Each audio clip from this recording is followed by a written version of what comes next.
Deputy CM Pawan Kalyan మన్యం పర్యటనలో భద్రతా లోపం తలెత్తింది. నకిలీ ఐపీఎస్ హల్చల్ చేశాడు.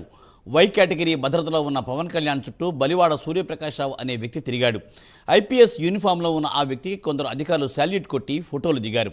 ఈ ఘటనపై హోంమంత్రి వంగలపూడి అనిత విచారణకు ఆదేశించారు. డిప్యూటీ సీఎం పవన్ కళ్యాణ్ పర్యటనలో భద్రతా లోపంపై దర్యాప్తు చేసి కఠిన చర్యలు తీసుకుంటామని ఆమె వార్నింగ్ ఇచ్చారు.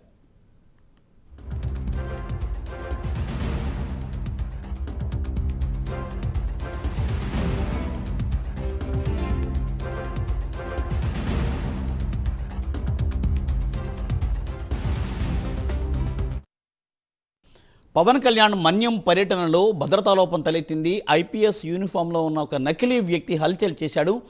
అతనితో ఫోటోలు దిగారు పోలీసులు కూడా. అయితే దీనిపై హోంమంత్రి అంత తీవ్రంగా స్పందించారు. దీనిపై మరింత సమాచారాన్ని మా ప్రతినిధి శ్రీరామూర్తి అందిస్తారు. శ్రీరామూర్తి. ఆ మూర్తి, మనం చూసాం, ఏదైతే నకిలీ ఐపీఎస్ అధికారి ఒక డిప్యూటీ సీఎం పవన్ కళ్యాణ్ పర్యటనలో చాలా యథేచ్ఛగా స్వేచ్ఛగా తిరుగుతూ ఆయన పక్కనే కూడా నడియాడిన పరిస్థితి ఉంది. అతనే బందోబస్తు మొత్తం నెరవేరుస్తున్నట్టుగా పోజులు కొట్టి ఒరిజినల్గా పోలీసులు కూడా సిబ్బందిని కూడా బురిడి కొట్టించిన వ్యక్తి బలివాడ సూర్యప్రకాశ్రావు. ఈయన గతంలో తూనికల కొలతల శాఖలో పనిచేసి తర్వాత కొంతకాలం ఖాళీగా ఉన్నాడని చెప్తున్నారు. విజయనగరానికి దగ్గర నిన్న ఒక కారుని అద్దెకు తీసుకోవడం ద్వారా ఈయన ఉనికి బయటపడింది. ఆ రోజు ఏదైతే ఈ నెల 20వ తేదీన డిప్యూటీ సీఎం పవన్ కళ్యాణ్ చాలా దట్టమైన అటవీ ప్రాంతమైన పార్వతీపురం మన్యం జిల్లాలోని బాగుజోల గ్రామానికి పర్యటనకు వచ్చారు. అక్కడ రోడ్లు అభివృద్ధికి, అదే గిరిజన గ్రామాలని అనుసంధానం చేస్తూ రోడ్లు నిర్మాణానికి శంకుస్థాపన కార్యక్రమాలు, గిరిజనులతో మాటామంతి కలిపి వారి సమస్యలని పవన్ కళ్యాణ్ తెలుసుకున్న పరిస్థితి. ఆ రోజు జోరున వర్షం కురుస్తున్నా తన పర్యటన కొనసాగించారు. అయితే ఈ పర్యటన ఏర్పాట్లలో చూసినట్లయితే ఒక నకిలీ ఐపీఎస్ అధికారిగా ఆ రోజు భావించలేదు. ఆ అధికారి చూసినట్లయితే ఒక బైక్ మీద పవన్ కళ్యాణ్ టూరు ఏర్పాట్లంతా కూడా దగ్గరుండి పర్యవేక్షిస్తున్నట్టు అటు ఇటు చక్కర్లు కొట్టాడు. కొంతమంది పోలీసులతోటి అక్కడ ఉన్న ఏదైతే నకిలీ ఐపీఎస్ అని తెలియక అక్కడ ఉన్న పోలీసులు కూడా ఆయనకి చలీటు కొట్టి ఫోటోలు కూడా దిగిన పరిస్థితి కూడా మనకు కనిపిస్తుంది. అదే పవన్ కళ్యాణ్ వెంట దగ్గరగానే ఉంటూ అతను భద్రత ఏర్పాట్లను కూడా ఇక్కడ భద్రతని పవన్ కళ్యాణ్ కల్పించాల్సిన భద్రతను కూడా ప్రశ్నించిన పరిస్థితి ఈ ఘటనలో చోటు చేసుకుంది. వాస్తవానికి గత కొన్ని నెలలుగా చూసినట్లయితే పవన్ కళ్యాణ్ భద్రత మీద అనేక అనుమానాలు, అపోహలు కూడా ఉన్న పరిస్థితి ఉంది. అనేక మంది బెదిరింపులు కాల్స్ కూడా చేసిన పరిస్థితి ఉంది. విజయవాడలో ఒక వ్యక్తి పవన్ కళ్యాణ్కి ఫోన్ చేసి చంపేస్తామని బెదిరించిన పరిస్థితులు కూడా ఉన్నాయి. అంతకుముందు పర్యటనలో కూడా ఆయనకి బెదిరింపులు కావచ్చు, లేకపోతే దగ్గరగా కొంతమంది అతన్ని అడ్డుకునే ప్రయత్నాలు లాంటివి కూడా చేయటం, ఇలాంటి భద్రతా లోపాల మీద పెద్ద చర్చ జరిగింది. అయినప్పటికీ కూడా ఆయన పర్యటన ఆ రోజు వర్షం వస్తున్నప్పుడు కూడా ఆగకుండా ముందుగా నిర్ణయించుకున్న పర్యటనకి విజయనగరం జిల్లాలో పార్వతీపురం మన్యం జిల్లాలో పర్యటన పవన్ కళ్యాణ్ కొనసాగించారు. అయితే ఈ పర్యటనలో ఒక జిల్లా స్థాయి ఉన్నతాధికారిగా, ఒక ఐపీఎస్ అధికారిగా అవతారం ఎత్తి అదే డ్రెస్లో మొత్తం పవన్ కళ్యాణ్ పర్యటన దగ్గర నుంచి చూస్తుంటే అక్కడ ఉన్న పోలీస్ సిబ్బంది ఎవరు కూడా పై స్థాయిలో, అంటే ఐపీఎస్ తర్వాత కింద జిల్లా ఎస్పీ తర్వాత ఏఎస్పీ ఉంటారు, డిఎస్పీలు ఉంటారు, సిఐలు ఉంటారు, ఇంటెలిజెన్స్ వాళ్ళు ఉంటారు, సెంట్రల్ ఇంటెలిజెన్స్ ఉంటారు, స్టేట్ ఇంటెలిజెన్స్ వాళ్ళు ఉంటారు. అయినప్పటికీ కూడా ఎవరు కూడా గుర్తుపట్టలేని పరిస్థితి. అదే కనుక ఏదన్నా జరగరాని సంఘటన జరిగితే ఏంటి అనేది ఇప్పుడు నాలుగు ఖర్చుకుంటున్న పరిస్థితి ఇప్పుడు పోలీస్ వర్గాల్లో కనిపిస్తుంది. ఆ రోజు పవన్ కళ్యాణ్ వెంట అతను తిరిగి చూస్తే చాలా అతి సమీపం నుంచి అతను ఉన్న పరిస్థితి ఉంది. బైక్ మీద అటు ఇటు తిరుగుతూ కూడా ఉంది. ఆ రోజు పర్యటనలో మనం కూడా అక్కడ ఉన్న పరిస్థితి ఉంది. ఎవరికి అనుమానం లేకుండా ఈ బలివాడ సూర్యప్రకాశ్రావు అక్కడ తిరిగిన పరిస్థితి ఉంది. ఈయన గురించి పోలీసులు నకిలీ ఐపీఎస్ అని తెలిసిన తర్వాత అతని గురించి గత 6 రోజులుగా ఆచూకీ కోసం దర్యాప్తు చేశారు. నిన్న విజయనగరంలో ఒక కారుని అద్దెకి తీసుకున్న సమయంలో ఇతర ఆచూకీ తెలిసి పట్టుకుని అరెస్ట్ చేసి పార్వతీపురం తీసుకెళ్లారు. ప్రస్తుతం అయితే పోలీసులు అదుపులో ఉన్నాడు. అయితే ఇతను ఈ విధంగా ఎందుకు చేయాల్సి వచ్చింది, ఒక ఐపీఎస్ పాత్ర ఎందుకు పోషించాల్సి వచ్చింది, ఇంతకు ముందు ప్రభుత్వ శాఖలోనే తూనికల కొలత శాఖలో పనిచేసి తర్వాత కొంతకాలంగా ఖాళీగా ఉన్నాడని తెలుస్తుంది. అసలు ఒక ఆఫీసర్గా పనిచేసిన వ్యక్తి ఇటు నకిలీ ఐపీఎస్గా ఎందుకు చాలా మంది కావాలని భావించాడు అనేది అనేక అనుమానాలు వ్యక్తమవుతున్నాయి. ఇవన్నీ చూస్తుంటే మళ్ళీ పవన్ కళ్యాణ్ భద్రత ఏంటనేది ఒక ప్రశ్నార్థకం వస్తుంది.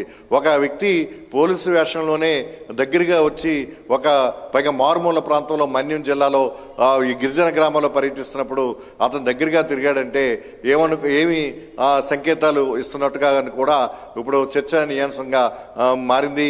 అంటే పవన్ కళ్యాణ్కి ముందు నుంచి భావిస్తున్నట్టుగా భద్రత ఆయనకి కరెక్ట్గా లేదు. వై కేటగిరీలో ఉన్న పవన్ కళ్యాణ్, డిప్యూటీ సీఎం పవన్ కళ్యాణ్కి ఇలాంటి పరిస్థితులు ఉంటే మిగిలిన వారి పరిస్థితి ఏంటి అనేది కూడా ఒకప్పుడు ప్రశ్నార్థకంగా మారింది. ఈ వ్యవహారాన్ని అంతా గుర్తించిన హోంమంత్రి అనిత వెంటనే స్పందించి విచారణకు ఆదేశించారు. విచారణలో వివరాలు తేలిన తర్వాత బాధ్యులు ఎవరైతే ఉన్నారో వాళ్ళ మీద చర్యలు తీసుకుంటామని కూడా అనిత ప్రకటించిన పరిస్థితి ఉంది. దీని మీద చాలా నిశ్చితంగా దర్యాప్తు జరుగుతుంది, చాలా సమగ్ర దర్యాప్తు చేస్తున్నామని చెప్పేసి కూడా హోంమంత్రి ప్రకటించిన పరిస్థితి ఉంది. అయినప్పటికీ కూడా మనం చూస్తున్నాం, ఇప్పుడు ఈరోజు చూసినట్లయితే కడపలో పవన్ కళ్యాణ్ పర్యటించారు.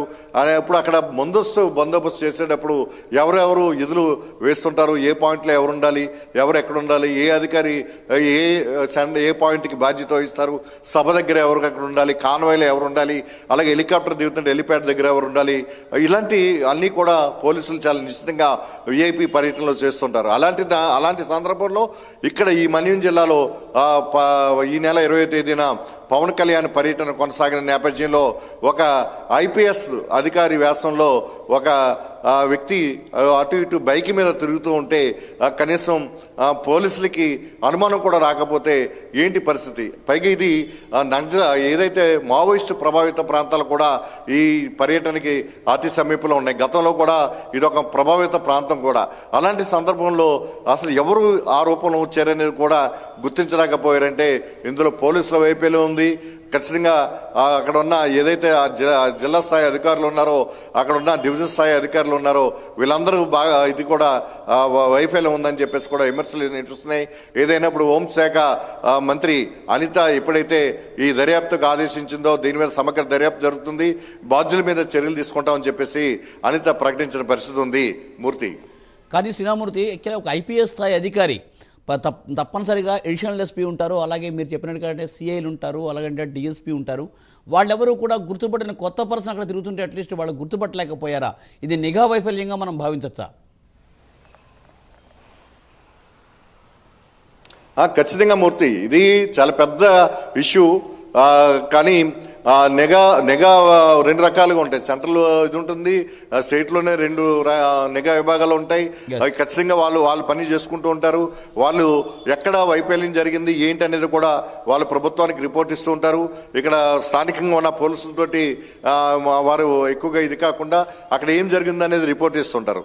అయినప్పటికీ కూడా ఈ వ్యవహారం బయటికి రాలేదంటే అసలు ఎంత పకడ్బందీగా ఈ బలివాడ సూర్యప్రకాశ్రావు ఈ నకిలీ ఐపీఎస్ వ్యవహరించాడో మనం చూడొచ్చు. ఎందుకంటే అచ్చంగా ఐపీఎస్ లాగానే ఉంటూ అందరినీ హుక్కును జారీ చేస్తూ ఆదేశాలు జారీ చేస్తూ పవన్ కళ్యాణ్ చేపట్లో వస్తున్నారు. బందోబస్తు అంతా రోడ్ మ్యాప్లో కూడా అతను తిరగడం, బైక్ మీద తిరగడం అన్నీ కూడా జరుగుతూ ఉన్నాయంటే ఎవరు గుర్తించలేదంటే ఇది చాలా పోలీసుల వైఫల్యం.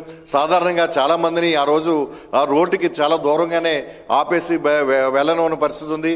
అయినప్పటికీ కూడా పవన్ కళ్యాణ్ కోసం అనేక మంది యువకులు గిరిజనులు కూడా ఈ పర్యటనలో నడిచి దాదాపు 3-4 కిలోమీటర్లు కూడా నడిచి వెళ్ళిన పరిస్థితి ఉంది.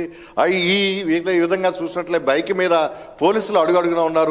అక్కడ పైగానేమని అటవీ ప్రాంతంలో కూంబింగ్ కూడా చేశారు. ఎవరైనా గొప్పని జరగరాని పరిస్థితులు జరుగుతాయేమోనని కూడా కూంబింగ్ కూడా చేశారు. యాంటీ నక్సల్ స్క్వాడ్ పూర్తి స్థాయిలో అక్కడ వలపని ఉన్నారు. యాంటీ నక్సల్ స్క్వాడ్తో కూడా ఈ నకిలీ ఐపీఎస్ ఫోటోలు కూడా దిగిన పరిస్థితి కూడా మనం చూస్తున్నాం.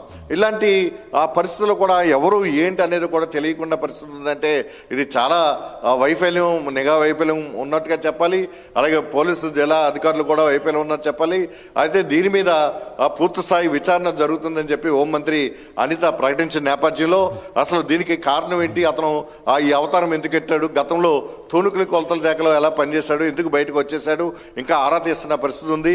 ఈ నేపథ్యంలో ఒక ఇద్దరు కానిస్టేబుల్ని కూడా అతనే తయారు చేసుకుని కూడా ఆ రోజు బైక్ మీద తిరిగాడని చెప్పి కూడా భావిస్తున్నారు. ఆ constable anti Naxal squad dress కూడా వేసుకుని ఇతన్ని తిప్పాడని చెప్పేసి కూడా అనుమానాలు వ్యక్తమవుతున్నాయి. ఈ విధంగా చూసినట్లయితే ఈ నకిలీ ఆఫీసర్ కింద భావిస్తున్నాము ఈ బలివాడ సూర్యప్రకాశ్రావు. ఈ గర్విడి మండలానికి చెందినవాడిగా బలివాడ సూర్యప్రకాశ్రావుగా గుర్తించారు, ప్రకాష్గా ఆయన పిలుస్తుంటారు. అయితే ఈ విచారణ చేపట్టిన నేపథ్యంలో అసలు ఏ ఉద్దేశంతో ఇతను ఈ విధంగా వ్యవహరించారు అంటే పవన్ కళ్యాణ్కి దగ్గరగా వెళ్ళడానికి ఈ యాసం వేసుకున్నాడా, లేకుంటే మరొక ఎవరైనా పురమాయించారా, లేకపోతే ఇతనికి ఇదేమన్నా అలవాటు ఉందా, ఇలాంటి కార్యక్రమాలు గతంలో కూడా ఏమైనా చేశాడా, ఇలాంటివన్నీ కూడా ఇప్పుడు పెద్ద చర్చనీయాంశంగా మారింది. దీని మీద ఇప్పుడు విచారణ అయితే సమగ్రంగా జరుగుతున్న పరిస్థితి ఉంది. ప్రస్తుతం విచారణ తర్వాత వాట్ ఈజ్ వాట్ అనేది తేలనుంది మూర్తి. Right, thank you.